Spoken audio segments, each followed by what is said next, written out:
એ સ્પષ્ટ શબ્દોમાં સારી રીતે કથાને આકાર આપી આપના સમક્ષ હું કહીશ.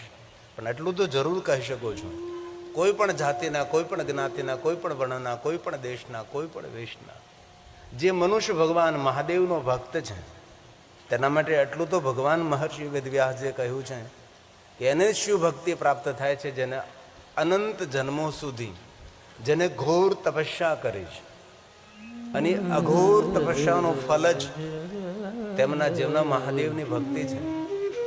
ભગવાન શિવજીના ચરણોમાં સૌને ભક્તિ થતી નથી એવું ભગવાન મહર્ષિ વેદવ્યાસજીએ શિવ મહાપ્રણવ ગ્રંથના પ્રારંભમાં કહ્યું છે.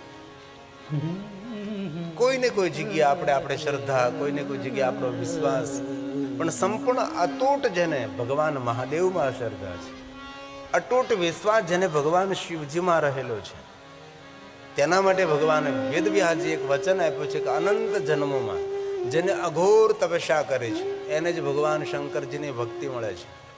સૌને ભગવાન મહાદેવની ભક્તિ મળતી નથી. આવું શિવ મહાપ્રણવ ગ્રંથમાં કહ્યું છે. ના શ્લોક ભગવાન મહર્ષિ વેદવ્યાસ રચિત છે.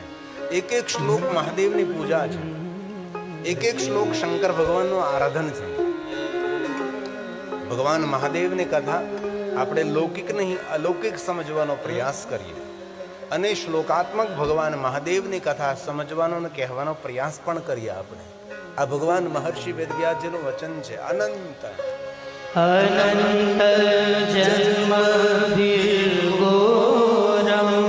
अनंत जन्मों ने जिन्होंने घोर तपस्या की है उन व्यक्तियों को भगवान शिव जी के चरणों में भक्ति प्रज्वलित रहते हैं. सबको भगवान महादेव की भक्ति कभी नहीं मिलती. शिव महाप्रणव ग्रंथ में तो बहुत बार भगवान महर्षि वेदव्यास जी ने कहा है सबको कभी भगवान शिव जी के चरणों में कभी भक्ति नहीं रहती. बहुत कम लोग दुनिया में है जिनको भगवान महादेव की भक्ति मिलती है, और जिनको भगवान महादेव की भक्ति मिलती है वो मुक्त आत्मा है. भगवान विष्णु ने भी शिव महाप्रणव अंतर्गत सभी देवताओं को कहा है कोई भी मनुष्य भगवान महादेव की भक्ति कर रहा है तो समझ लेना चाहिए वो साक्षात मुक्त आत्मा है, वो स्वतंत्र आत्मा है. अपनी स्वतंत्रता पूर्वक धरती पर उसका अवतरण हुआ है. इस जीवात्मा को कभी सामान्य जीवात्मा मत मानिए. जो भगवान महादेव का भक्त है, जो भगवान शिव जी के चरणों में निरंतर भक्ति कर रहा है और महादेव की पूजा में, महादेव का अर्चन में, महादेव के दर्शन में, महादेव के स्मरण में जो रत रहता है वो जीवात्मा दर्शनीय है. वो साक्षात भगवान शिव जी का अंश है. कोई जाति ज्ञाति वर्ण भेद यहाँ शिव महाप्रणव ग्रंथ में नहीं है. कोई ऊंचा और कोई नीचा ऐसा भी भाव शिव महाप्रणव ग्रंथ में कहीं भी भगवान महर्षि वेदव्यास जी ने नहीं दिखाया. क्यों नहीं दिखाया? क्योंकि भगवान शिव जी सबका स्वीकार करते हैं. शिव भक्त उसको कहते हैं सबका आदर करे, सबका सम्मान करे, सबका मान करे, सबको श्रेष्ठ समझे. वही सच्चा शिव भक्त है.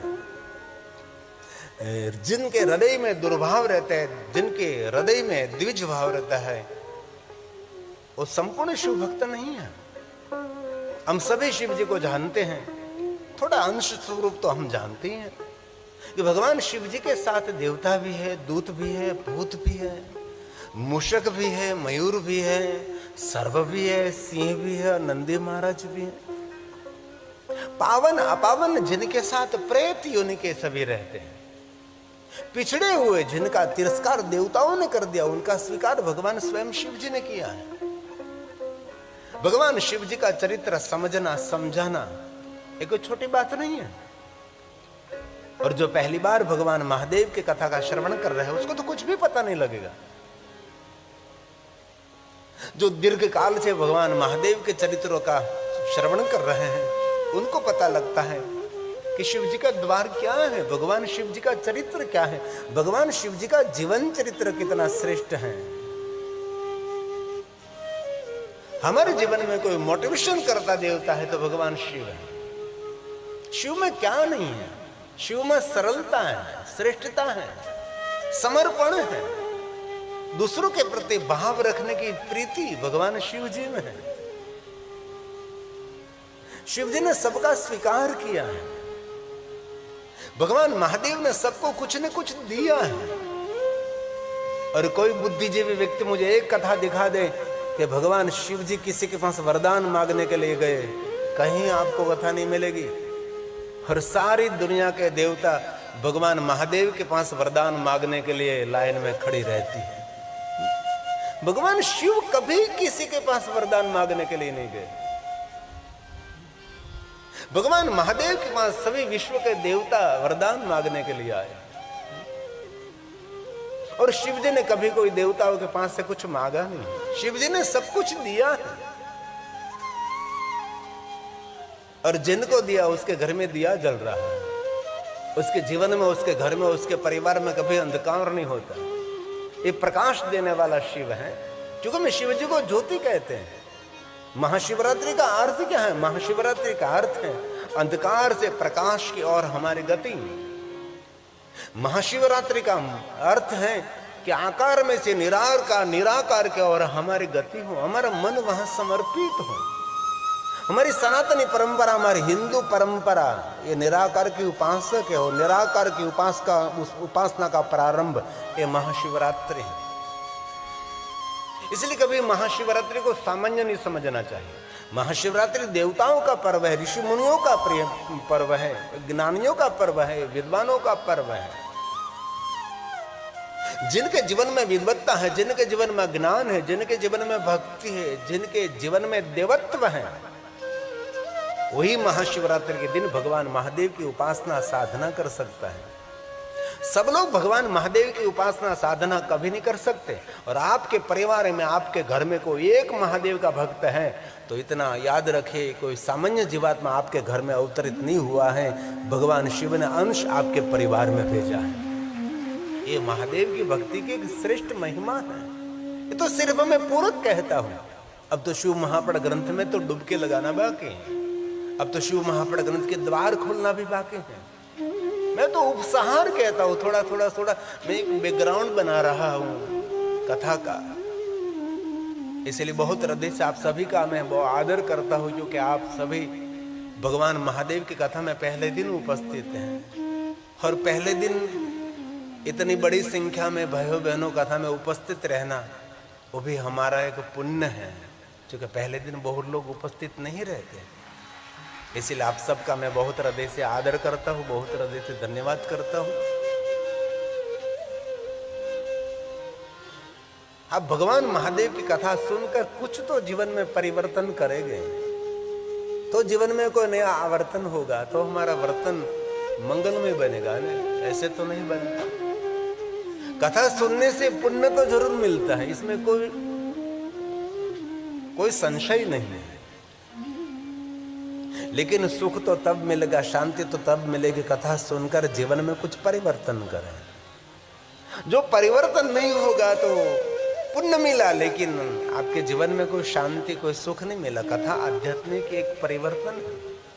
कथा सुनकर हमारी वाणी में, मेरे व्यवहार में, हमारे विचारों में थोड़ी स्वतंत्रता सही, लेकिन विवेक सभर हमारी स्वतंत्रता होनी चाहिए। ये भगवान महादेव की अद्भुत महिमा है। इसलिए जो महादेव के भक्त हैं उनके लिए भगवान महर्षि वेदव्यास जी ने ये बात कही, अनंत जन्मों का ये पुण्य है। अनंत जन्म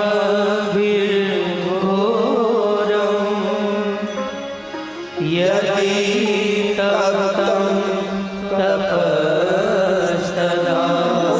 मनुष्य महादेव का भक्त है तो भगवान महर्षि वेदव्यास जी का सुंदर वचन है। किसको महादेव की भक्ति मिलती है? आपके हृदय में जो महादेव के प्रति थोड़ा सा भी प्रेम है, थोड़ा सा भी आदर है, तो अपने स्वयं को गौरवंत मानिए, अपने स्वयं को कृतार्थ मानिए कि भगवान पता नहीं मुझे किस जन्मों का मेरा पुण्य है कि मुझे आप में भक्ति हो रही है। और शिव महापड़ ग्रंथ में तो भगवान महर्षि वेदव्यास जी ने स्पष्ट कहा, जब मनुष्य के हृदय में देवत्व प्रज्वलित होता है, कोई भी मनुष्य हो, जाति गनाति को छोड़िए यार, ये तो मंदबुद्धि लोगों का प्रमाण है। कोई भी मनुष्य के हृदय में जो महादेव के प्रति कुछ भक्ति हो रही है तो मनुष्य देवत्व को प्राप्त हुआ है। जब तक हम देवत्व को प्राप्त नहीं होते वहां तक महादेव में कभी हमारी भक्ति होती ही नहीं। इसीलिए भगवान महर्षि वेदव्यास जी को कहना पड़ा, जो महादेव का भक्त है उसने अनंत जन्मों में कोई सामान्य तप नहीं किया है, अघोर तप किया है। और जो संपूर्ण महादेव का भक्त है उनको ये भी समझ लेना चाहिए उसका अंतिम जन्म है, बाद में उसको कोई मृत्यु लोक में उसको आना नहीं पड़ेगा, उसके लिए भगवान शिव का ही सानिध्य रहेगा। ऐसे बहुत सारे श्लोकात्मक मेरे पास प्रमाण है। इसलिए सभा में जो महादेव के परम भक्त हैं तो हमारे लिए प्रणम्य है, हमारे लिए वंदनीय है। कोई भी पुरुष हो कोई भी नारी हो, शिव महापड़ ग्रंथ में कहा जो महादेव का भक्त है वो साक्षात रुद्र तुल्य है। रुद्रा एव नः संशय, इसमें कोई संशय नहीं हो, साक्षात रुद्र का प्रतीक है। ये महादेव की भक्ति की महिमा है। पहले इतने बड़े रोग नहीं होते थे ना, ये अभी जो रोग है हाई बीपी, लो BP, diabetes, blood pressure, mind pressure, विचारों का प्रेशर, काम का बहुत प्रेशर है। तो पहले कुछ नहीं होता, क्योंकि पहले हम बहुत काम करते थे, इतना परिश्रम, इतना पुरुषार्थ करते थे। अब थोड़ा पुरुषार्थ कम हो गया, थोड़ी मेहनत कम हो गई, इसलिए बहुत सारे रोगों को हमने निमंत्रण दे दिया और हमारे पास आ गए। और कथा एक मानसिक रोगों की दवा भी है, एक मानसिक आह्लादितता देती है, मानसिक प्रफुल्लित कर देती है। ये भगवान की कथा है। इसलिए आप रोज 3-3 घंटे महादेव की कथा श्रवण करेंगे तो आपका समय व्यर्थ ही नहीं रहेगा। 9 दिन हृदय से भाव से कथा श्रवण करो और थोड़ा धैर्य रखकर थोड़ा समय का इंतजार करो। और मैं हृदय से कहता हूँ, आपने जो कथा स्थल पर संकल्प किया है आपकी योग्यता के अनुसार, आज नहीं तो कल ये मेरा महादेव पूर्ण करता है। ये कथा की विशेषता है। लेकिन जिन लोगों को कथा का परिचय नहीं, सत्संग का परिचय नहीं, मेरे धर्म ग्रंथों का परिचय नहीं, उन लोगों को क्या मालूम होता है। भगवान महादेव को याद करेंगे और हृदय से याद करेंगे, दिल से याद करेंगे। जैसे कोई ऋषि हिमालय पहाड़ में बैठकर तपस्या कर रहा है, वैसे हम कथा स्थल पर बैठकर भगवान महादेव का आदर से श्रवण करेंगे और भक्ति के साथ श्रवण करेंगे। इसलिए शिव भक्तों के लिए श्लोक भगवान महर्षि वेदव्यास जी ने गाया है। ये अनंत जन्मों का पुण्य है। अनंत जन्म भीर्घोरम यदि तप्तं तपस्तदा त्वयि भक्ति महादेव भवितायन पायिने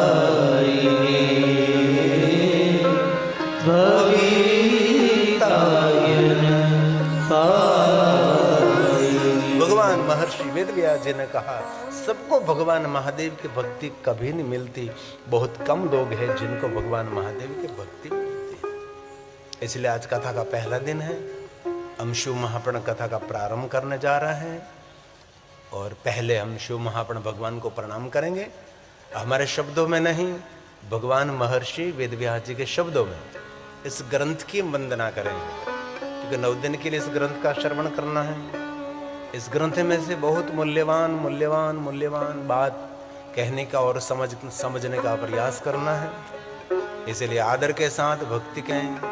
नमस्कारम फलम च। विश्व के सभी देवी देवताओं की पूजा का अर्चन शिव महापुराण ग्रंथ को प्रणाम करने मात्र से मिलता है। इसलिए आदर के साथ शिव महापुराण ग्रंथ को हम प्रणाम करेंगे और भगवान महर्षि वेदव्यास जी का सुंदर श्लोक है। मैं श्लोकात्मक आपके समक्ष कथा कहने का प्रयास करूंगा। भले हम संस्कृत नहीं समझ रहे हैं, लेकिन एक एक श्लोक महादेव की पूजा है। इस लोक और परलोक को पावन करते हैं। यीशु महापड़ ग्रंथ के सभी श्लोक, लेकिन हमारा दुर्भाग्य गैर हिंदुओं को अपने धर्म ग्रंथों की भाषा सिखाई जाती है, लेकिन हमारे हिंदू परंपरा, हमारे सनातन परंपरा में धर्म ग्रंथों की जो देवताओं की वाणी है, ये भाषा हमारे बच्चों को हम नहीं सिखाते। गैर हिंदुओं को फर्ज पाड़ते हैं कि ये तो भाषा सीखनी पड़ेगी। कोई भी स्कूल में पढ़ते हो, कहीं भी पढ़ते हो आप, लेकिन आपको ये ग्रंथ की भाषा सीखनी पड़ेगी, क्योंकि हमारा में कोई धर्म अनुशासन नहीं है, इसलिए हम लोग ये भाषा नहीं समझते। आज नहीं तो कल फिर से ये चक्र चलने वाला है, युग आने वाला है। धीरे धीरे संस्कृत के प्रति सबका आदर होने वाला ही है। इसलिए श्लोक शिव महापड़ ग्रंथ का है, प्रारंभ का है, शिव महापड़ ग्रंथ की वंदना है। वंदे शिव पुराणं सर्वदा प्रसन्नभिः शिव प्रसन्नता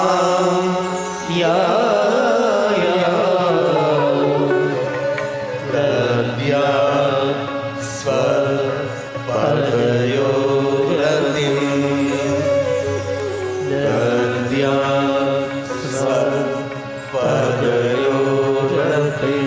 हे महादेव, मेरी प्रसन्न बुद्धि से प्रसन्नता पूर्वक, हे महादेव, आपके चरणों में प्रेम समर्पित करते हुए आपका वांगमय स्वरूप शिव महापड़ भगवान को मैं प्रणाम करता हूं। ऐसा सुंदर भाव प्रकट किया। प्रसन्नता पूर्वक, प्रसन्न बुद्धि से, प्रसन्न चित्त से शिव महापड़ भगवान की मैं वंदना करता हूं। ये सुंदर भाव प्रकट किया। धन्य शिव महापड़ से कथा परम पावनी, यस्य श्रवण मात्र न पापीयानपि, सब मुक्ति का अधिकार है। मुक्ति का अर्थ है स्वतंत्रता। मुक्ति का अर्थ है परतंत्रता, पराधीनता नहीं, संपूर्ण स्वतंत्रता। और मुक्ति का अर्थ एक दृष्टि से नहीं देखना है कि मृत्यु होने के बाद कोई गति हो रही है, लेकिन ज्यादातर तो लोग मुक्ति शब्द सुनते ही बस ऐसा ही मान लेते हैं, मुक्ति मतलब मृत्यु होने के बाद कुछ गति हो रही है। मुक्ति शब्द का अर्थ शिव महापड़ अंतर्गत जो किया गया वो है विचारों में से मुक्ति, और कर्जे में से मुक्ति, रोग में से मुक्ति, आदि व्याधि उपाधियों में से मुक्ति, बंधनों में से मुक्ति, स्वतंत्र छुटकारा। ये मुक्ति का अर्थ किया है। मुक्ति का अर्थ इतना सीमित नहीं लेना चाहिए कि मुक्ति मतलब मृत्यु होने के बाद कुछ गति हो रही, ये कोई मुक्ति की बात नहीं है। कई लोग बंधन में पड़े हैं, सभी बंधनों में से छुटकारा, उसको मुक्ति कहे। लेकिन इतनी संकुचित एक छोटी सी बात पकड़कर मुक्ति मतलब मरने के बाद, नहीं, ऐसी कोई बात शिव महापड़ ग्रंथ में नहीं है। शिव महापड़ ग्रंथ की विशेषता है, मुक्ति का अर्थ है स्वतंत्रता। कोई लोग कर्जे में पड़ा है तो मुक्त हो जाता है, कोई लोग बीमारी में है, कोई आधि व्याधि उपाधि से पीड़ित है, सभी बंधनों में से छुटकारा, उसको मुक्ति कहा है। ऐसा नहीं कहा कि पुण्यवान के लिए, नहीं, सबके लिए। पापिया न पी, कोई पुण्यवान हो, कोई भी। पाप शब्द का अर्थ क्या है? पाप शब्द का अर्थ है नकारात्मक विचारधारा, नकारात्मक वृत्ति, नकारात्मक प्रवृत्ति, उसको पाप कहा है। पुण्य क्या कहा है? पुण्य उसको कहा जाता है सकारात्मक हमारी विचारधारा, सकारात्मक हमारे कार्यक्षेत्र, सकारात्मक हमारी सोच, दूसरों का हित और दूसरों का कल्याण और दूसरों का मंगल करने का हमारा भाव, उसको पुण्य कहा गया है। सीधी बात है, जो पढ़े लिखे लोग समझते हैं। पाप का अर्थ यही है, बस दूसरों का अहित करना। स्वयं सुखी होने के लिए प्रयास करते हो और दूसरों को दुख देकर खुद सुखी होने का प्रयास, ये कभी नहीं सुखी हो सकता। कर भला तो होगा भला। दूसरों का हित, दूसरों का सुख, दूसरे को कल्याण का भाव, वही सुख दे सकता है।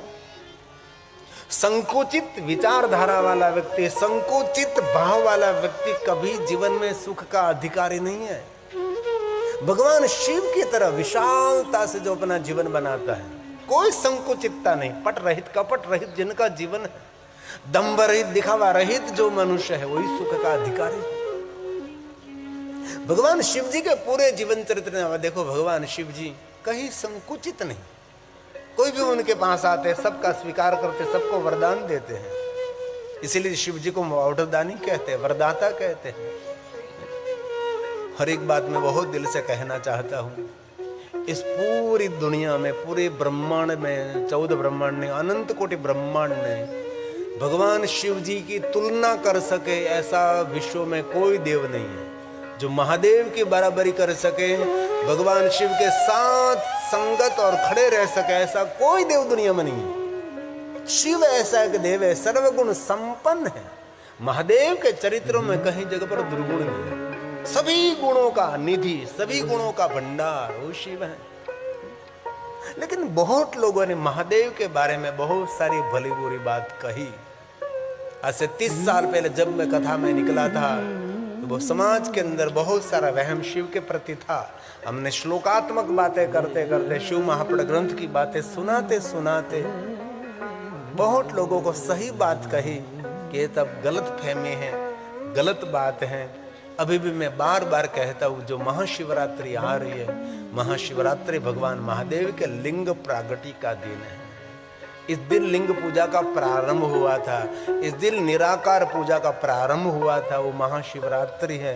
और महाशिवरात्रि मौन की रात्रि है, महाशिवरात्रि योग की रात्रि है, महाशिवरात्रि शिव जी स्मरण की रात्रि है। महाशिवरात्रि कोई भांग पीने की रात्रि नहीं है। लोग महाशिवरात्रि दिन भांग पीते हैं, मादक द्रव्य का सेवन करते हैं। ये कहीं भी आपको शिव महापुराण ग्रंथ में आपको नहीं मिलेगा ये महाशिवरात्रि के दिन मादक द्रव्य का सेवन करना चाहिए। महाशिवरात्रि के दिन क्या क्या महात्मा ही है। मौन रहे और थोड़ा भजन करने से आनंद फल देने वाली महाशिवरात्रि है। और मैं बहुत हृदय से आभार व्यक्त करता हूँ लखानी परिवार का। इस परिवार ने महाशिवरात्रि निमित्त सूर्यपुत्री तापी के तट पर भगवान महादेव की कथा का आयोजन किया है। भले हम दूर बैठे तापी से थोड़े, लेकिन है तो तापी का तट ने, जो कि सप्त गंगाओं में तापी मैया की विशेष महिमा है। गंगा में स्नान करना पड़ता है, यमुना का पान करना पड़ता है, माता नर्मदा का दर्शन करना पड़ता है, लेकिन सूर्यपुत्री तापी मैया को याद करने मात्र से मनुष्य का सर्व मंगल रहता है। ये तापी, ये सूर्य नारायण। इसलिए हम सब भगवान महादेव को आदर के साथ याद करेंगे। 30 साल पहले जब मैं कथा में निकला था, क्या वातावरण था, क्या दुनिया थी। और मैं गौरव करता हूं, आज मैं 803वीं कथा प्रारंभ कर रहा हूं। एक कथा 9 दिन की होती है, क्रम बढ़ने में बहुत समय लग जाता है, तब एक कथा का क्रम बनता है। तो आइए एक सुंदर भजन सुना दूं आपको महाशिवरात्रि का। ये महाशिवरात्रि की क्या महिमा है।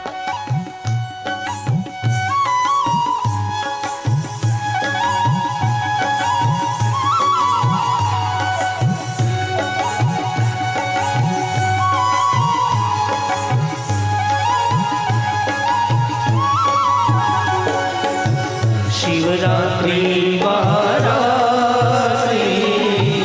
योग की है रात्रि, शिवरात्रि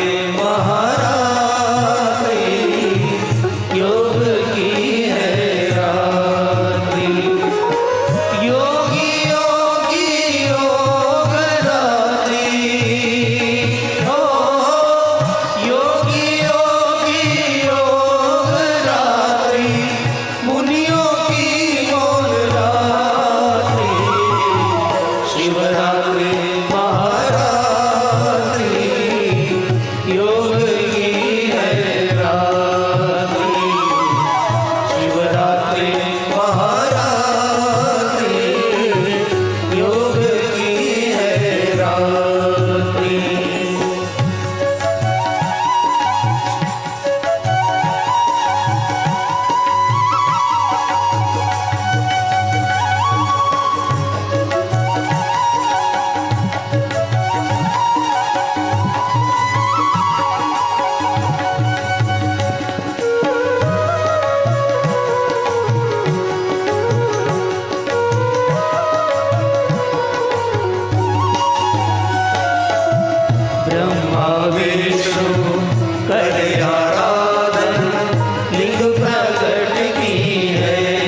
मंगलकारी है शिवरात्रि, शिवरात्रि महारात्रि, योग की है रात्रि, शिवरात्रि महारात्रि, योग की है रात्रि।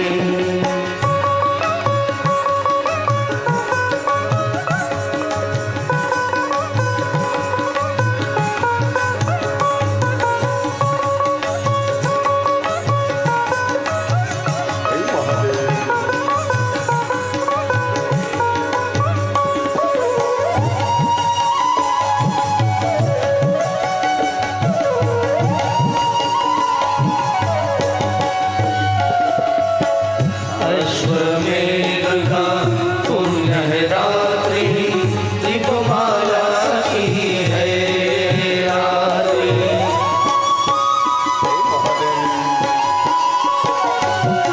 अश्वमेध का पुण्य है रात्रि, दीपमाला की है ये रात्रि। सब देवों आराधे शिव को, सब देवों आराधे शिव को, आई है महाशिवरात्रि, शिवरात्रि महारात्रि, योग की है रात्रि, शिवरात्रि महारात्रि, योग की है रात्रि।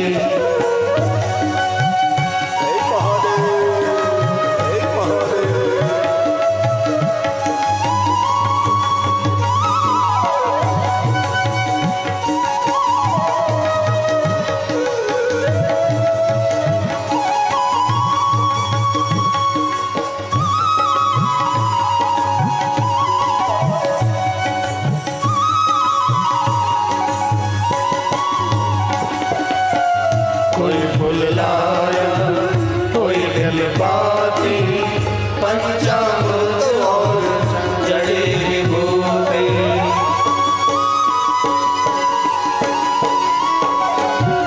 कोई फूल लाया, कोई जलपाती, पंचामृत और जड़ी बूटी, गिरी कहे शिव शरण में आओ,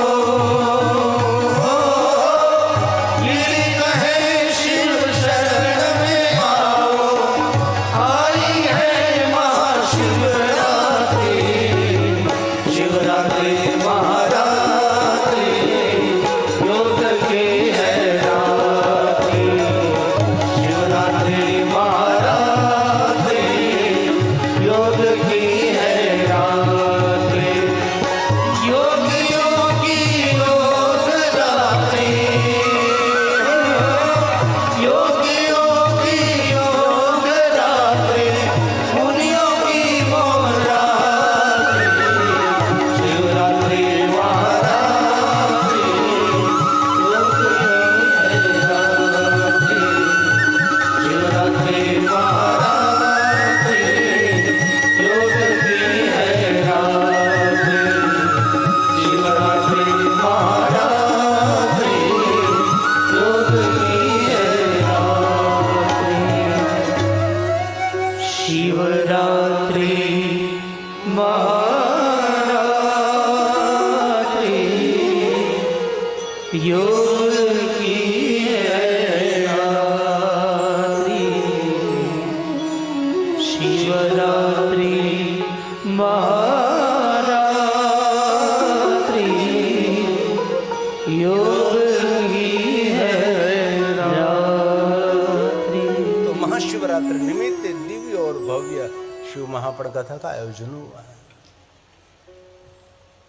महाशिवरात्रि के दिन और कुछ न हो सके तो महाशिवरात्रि के दिन ज्यादा से ज्यादा मौन रहे। जो कोई महाशिवरात्रि के दिन मौन रहता है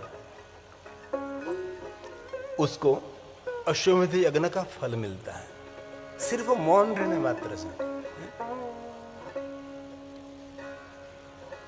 वाणी से तो मौन रहे महाशिवरात्रि के दिन, लेकिन विचारों से भी महाशिवरात्रि के दिन मौन रहने का प्रयास करें। जो क्योंकि व्यक्ति वाणी से मौन रह सकता है लेकिन विचारों से मौन नहीं रह सकता, और विचारों का मौन उसको ध्यान कहते हैं ना, और ध्यान की परम सीमा उसको समाधि कहते हैं। इसीलिए महाशिवरात्रि निमित्त इस महादेव की कथा का आयोजन हुआ है। मुझे आपके समक्ष 10 व्रतों की महिमा भी कहनी है कि शिव जी के प्रधान इस व्रतों की महिमा क्या है।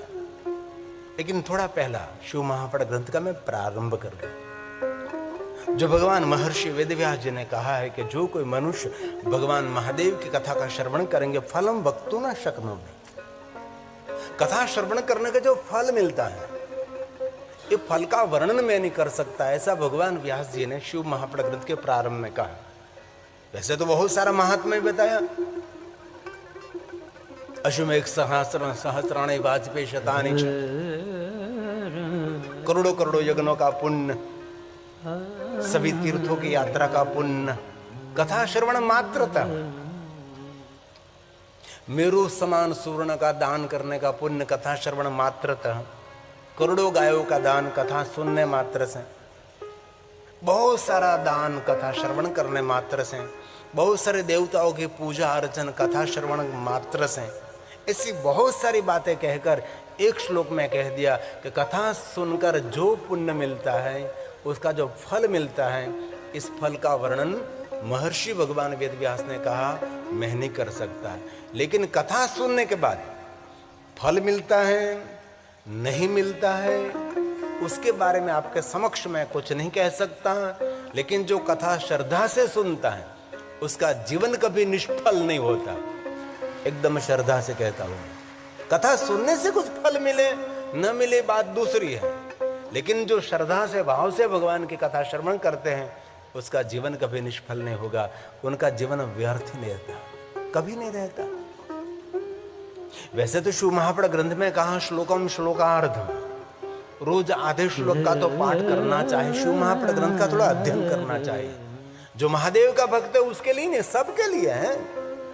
ऐसी जो संकुचित दृष्टि आप रखते हैं कि हम तो इस संप्रदाय के हैं, हम इस विचारधारा में और कोई ग्रंथ हम नहीं पढ़ सकते। अरे संप्रदाय का जन्म तो कल हुआ, संप्रदाय का आचार्य कल है, लेकिन वो तो पहले से, इसीलिए तो पुराण कहते, पुराण काल से, पहले काल से। हमारे जीवन में जो नहीं है वो पूरने का काम करते, इसलिए पुराण है। આપણે ગામડામાંથી આવેલા માણસો ખેતરમાં પુરાણ કરીએ, આપણે ખાડા ખડિયાવાળું ખેતર હોય, ઊંચા નીચો ઢોળા ઢળિયાવાળું ખેતર હોય તો આપણે ખેતરમાં પુરાણ કરીએ તો આપણું ખેતર લેવલ બની જાય, તો પાક ઉપજ સારી આવે। એમ જીવનની અંદર પણ જે અપૂરતું હોય એને પૂર્ણ કરવાનું કામ કરે એ આપણા પુરાણો છે। 18 પુરાણ છે આપણે। 18 પુરાણમાં શિવ મહાપડ ગ્રંથની તો અદ્ભુત મહિમા છે। इसलिए એવું નથી કહ્યું કે शिव भगवान महादेवના ભક્તો शिव महापड़ ग्रंथों पारण करें, लेकिन संकुचितता व्यक्ति को कभी बहुत दूर तक जाने नहीं देती। इसलिए आप आधे श्लोक का भी आपसे पाठ न हो सके तो भक्ति अर्चने, भक्ति के साथ शिव महापड़ ग्रंथ का अर्चन करें, सिर्फ उनका पूजन करें। दिने दिने अश्वमेधस्य, इस मनुष्य को बड़े बड़े यज्ञों का पुण्य मिलेगा जो कोई मनुष्य शिव महापड़ ग्रंथ का पूजन करते हैं। अरे पूजन में ना कर सके नमस्कुर्या दूरतः, दूर से जो शिव महापड़ ग्रंथ को कोई प्रणाम करता है, सर्वदेवार्चनम फलम च, विश्व के सभी देवी देवताओं के पूजा अर्चन का फल शिव महापड़ भगवान को प्रणाम करने मात्र से मिलता है। कितनी सुंदर महिमा, कितना सुंदर भाव प्रकट किया है। और गायन्ति अहर्निशम, दिन रात शिव महापड़ ग्रंथ का गायन करते हैं। इंद्र देवा पुरोगमहाद, इंद्र देव समूह के साथ उसकी सेवा की प्रतीक्षा करता है। ये शिव महापड़ ग्रंथ की महिमा है। इसलिए बहुत हृदय से हाथ जोड़कर आप सबको मैं कहता हूं, एक बार जीवन में सप्त संहिता मादरा, 7 संहिताओं के साथ परिपूर्ण पठे देस्तु स जीवन मुक्त उच्चते। एक बार संपूर्ण शिव महापड़ ग्रंथ का पारण करना चाहिए। आपके पूर्वजों को याद करें, आपके दादाओं को याद करें। दादा चश्मा लगाकर पुराणों का अध्ययन करते थे।